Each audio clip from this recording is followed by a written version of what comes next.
എന്താ സാർ വിളിച്ചത്? ആ, തനിക്ക് യമുനയുടെ വീട് അറിയില്ലേ? അറിയാം. താൻ അവിടം വരെ ഒന്ന് പോണം. എന്നിട്ട് ഈ പൈസ യമുനയുടെ അച്ഛനെ ഏൽപ്പിക്കണം. 1-ാം തീയതി ശമ്പളം കിട്ടിയപ്പോ തന്നെ കൊടുക്കണം എന്ന് വിചാരിച്ചാ മറന്നുപോയി. പിന്നെ അച്ഛനെ തന്നെ ഏൽപ്പിക്കണം. അവിടെ കിളവി തളയേണ്ട സൂക്ഷിച്ചോണം. ശരി sir. Hello, Are you sure?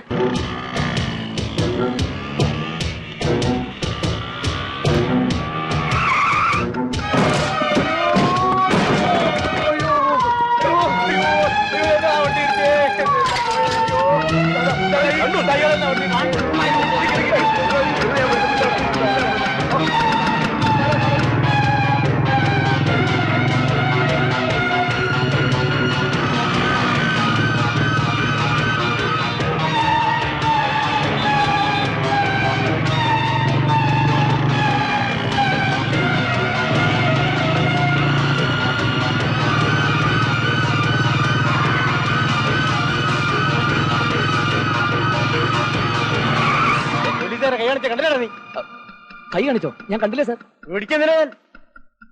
എവിടെ നട സ്കൂട്ടർ മോഷ്ടിച്ചത്? മോഷ്ടിച്ചതോ? ഇതെന്റെ സ്വന്തം സ്കൂട്ടറാണ് sir. I am a gentleman working as an assistant manager in a reputed company sir. Sir പേടിക്കുന്നു വേണ്ട, ഇതിന്റെ പേപ്പേഴ്സ് അപ് ടു ഡേറ്റ്. നിർത്തണോ? ഒരു വണ്ടി ഇടിച്ചിട്ട് നിർത്താതെ വന്നതും താൻ അറിഞ്ഞില്ലല്ലേ? വണ്ടി ഇടിച്ചെന്നോ? എനിക്കൊന്നും ഓർമ്മയില്ല സാർ. സത്യത്തിൽ അതൊന്നും ഓർക്കാൻ പറ്റിയൊരു മൂഡിലല്ല സാർ ഞാനിപ്പോ. എന്താണോ? ഞാനൊരു അച്ഛനാകാൻ പോകുന്ന വിവരം ഭാര്യ ഫോണിൽ കൂടെ വിളിച്ചു പറഞ്ഞപ്പോ ഞാൻ ഒന്നും ഓർത്തില്ല. Sorry, I am very sorry. എന്റെ ഭാര്യ 6ാമത് പ്രസവിക്കുമ്പോഴും ഇതൊക്കെ തന്നെയാണോ ഞാനും ചെയ്തത്? ആ പോലീസുകാരൻ എന്നെ പിടിച്ച് അകത്തിടാത്ത എന്റെ ഭാഗ്യം. അഭിനയ്, നീ ഉടനെ റെഡിയാണോ? നമുക്കൊന്ന് പുറത്തു പോകണം. എന്തിനാ? ഓഫീസിലുള്ളവർക്കെല്ലാം സ്വീറ്റ് മേടിച്ചു കൊടുക്കണ്ടേ? നമുക്ക് ഒന്ന് ആഘോഷിക്കണ്ടേ കുട്ടാ? നാണല്ലോ. എന്തിനാ ഇതൊക്കെ കൊട്ടി കൊഴിച്ചോണ്ട് നടക്കണേ? ഞാൻ എന്തിനാ നാണിക്കണേ? കഴിഞ്ഞ കുറെ കാലമായി ഓരോരുത്തരും മറുപടി പറഞ്ഞ് ഞാൻ തോറ്റു.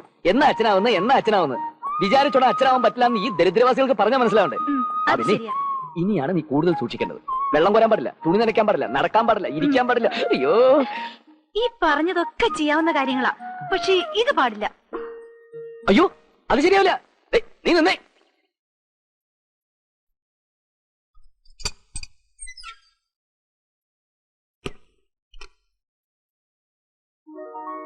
ആ ജയ വാ.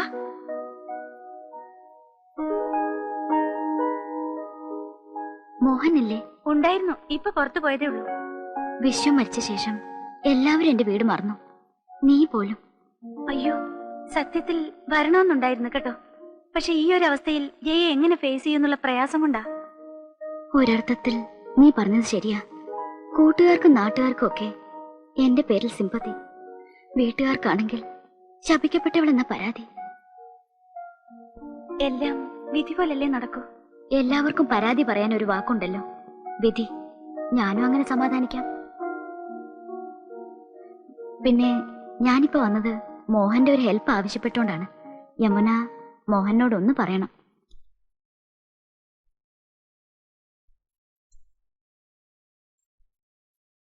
ജയ ഇന്നും വന്നിരുന്നു. അവളുടെ ഭർത്താവിന്റെ LICയിലെ പൈസ ഇതുവരെയും കിട്ടിയില്ലെന്ന്. LICയിലെ മോഹന് ഒരുപാട് പരിചയക്കാരുണ്ടല്ലോ, ഒന്ന് ഹെൽപ്പ് ചെയ്ത് കൊടുത്തൂടെ? അതൊക്കെ വലിയ ബുദ്ധിമുട്ടാണെന്ന്. പിന്നെ അതിന്റെ പുറകെ തൂങ്ങി നടക്കാനേ സമയം ഉണ്ടാവുള്ളൂ. അയ്യോ പാവം, അവളുടെ ഭർത്താവ് മരിച്ചതിന് ശേഷം പൈസയ്ക്ക് വല്ലാതെ ബുദ്ധിമുട്ടാ. വീട്ടുകാരെ എതിർത്തുള്ള കല്യാണമായിരുന്നുകൊണ്ട് സഹായിക്കാൻ തന്നെ ആരുമില്ല. നമ്മളോടുള്ള വിശ്വാസം കൊണ്ടല്ലേ അവൾ ഇവിടെ തന്നെ വന്നത്. അതൊക്കെ ശരിയാ, പക്ഷെ ഞാൻ പറയുന്നത്. ഒന്നും പറയണ്ട, എനിക്ക് വേണ്ടി അത് ചെയ്തേ പറ്റൂ.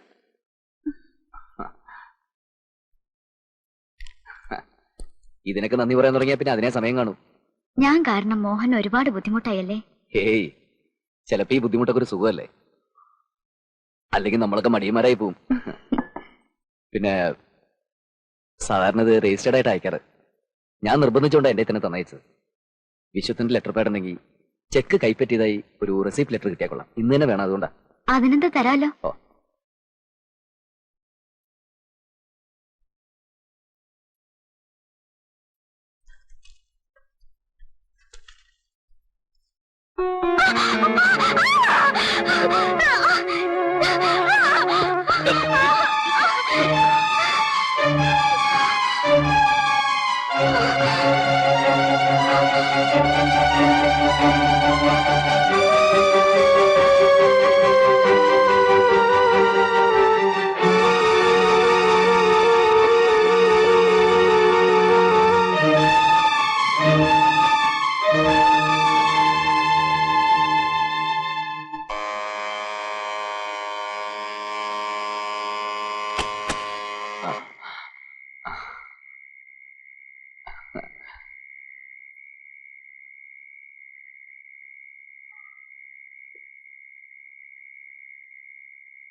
മണി 11 കഴിഞ്ഞു.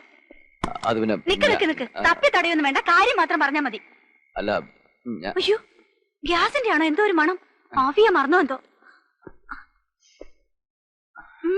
ഗ്യാസിന്റെ അല്ലല്ലോ, വേറെ എന്തോ ഒരു മണം. അവിടെ നിക്ക്. മോഹൻ കള്ളു കുടിച്ചിട്ടുണ്ടോ? കള്ളു കുടിച്ചിട്ടുണ്ടോന്ന്? പിന്നെ ബ്രാൻഡി കുറെ കാലം കൂടി ഇന്നൽപ്പം കഴിച്ചു. കാരണം ഞാൻ വേണ്ട മോഹൻ, വീണെടുത്തിരുന്ന് ഉരുളണ്ട.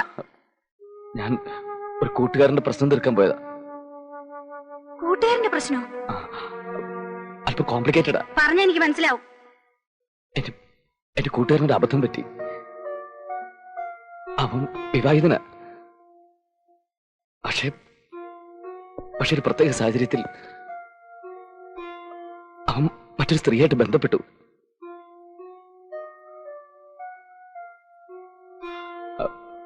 അവനും എന്നെപ്പോലെ ഭാര്യ ആത്മാർത്ഥമായിട്ട് സ്നേഹിക്കുന്നവനാ. അതുകൊണ്ട് അവനത് താങ്ങാൻ കഴിയുന്നില്ല. ഭാര്യയോട് എല്ലാം തുറന്നു പറയാൻ അവന്റെ മനസ്സ് പറയുന്നു. പക്ഷെ ഒരു ഭയം. അവൻ എന്റെ ഉപദേശം ചോദിച്ചു. ഭാര്യ ആത്മാർത്ഥമായിട്ട് സ്നേഹിക്കുന്ന സ്ഥിതിക്ക് എല്ലാം തുറന്നു പറയുന്ന ശരിയെന്ന് ഞാൻ പറയട്ടെ? പറഞ്ഞാൽ ഒരുപക്ഷെ ഭാര്യ അവന് മാപ്പ് കൊടുത്താലോ?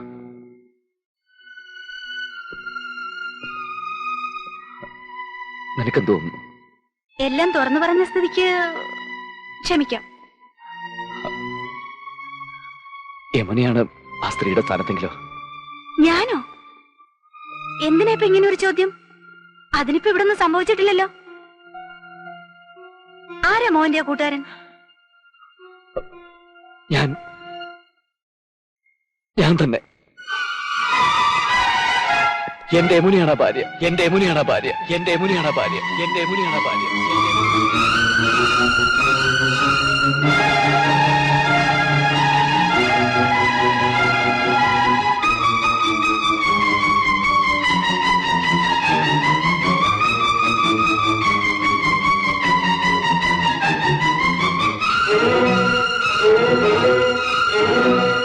യമനെ,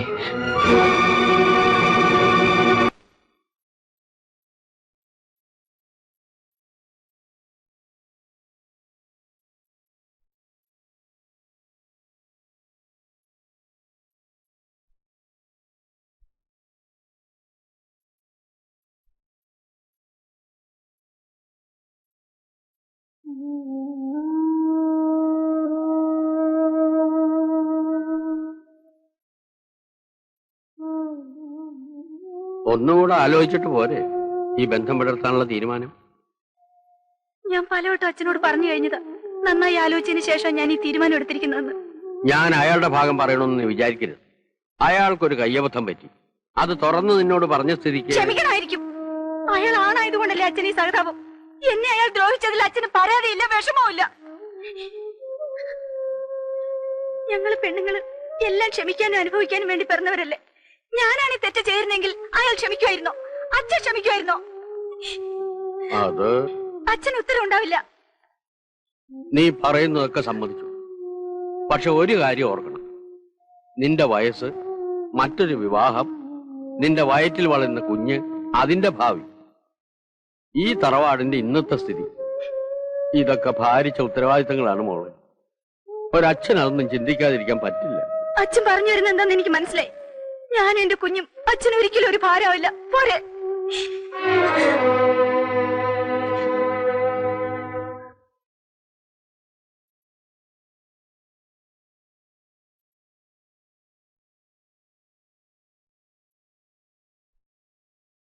ഒരു അവസാന ശ്രമം നടത്താൻ വേണ്ടിയാ ഞാൻ നിങ്ങൾ രണ്ടുപേരോടും എന്റെ ചേംബറിലേക്ക് വരാൻ പറഞ്ഞത്.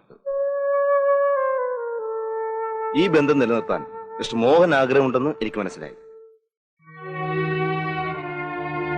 ഓഫ്കോഴ്സ് ഡൈവോഴ്സിനുള്ള സ്ട്രോങ് കേസ് യമുനയ്ക്കുമുണ്ട്, ഞാൻ സമ്മതിച്ചു. എന്നാൽ ഒരല്പം വിട്ടുവീഴ്ച ചെയ്യാൻ തയ്യാറായാൽ ഒരു ബന്ധം നോ സർ, ഐ വോണ്ട്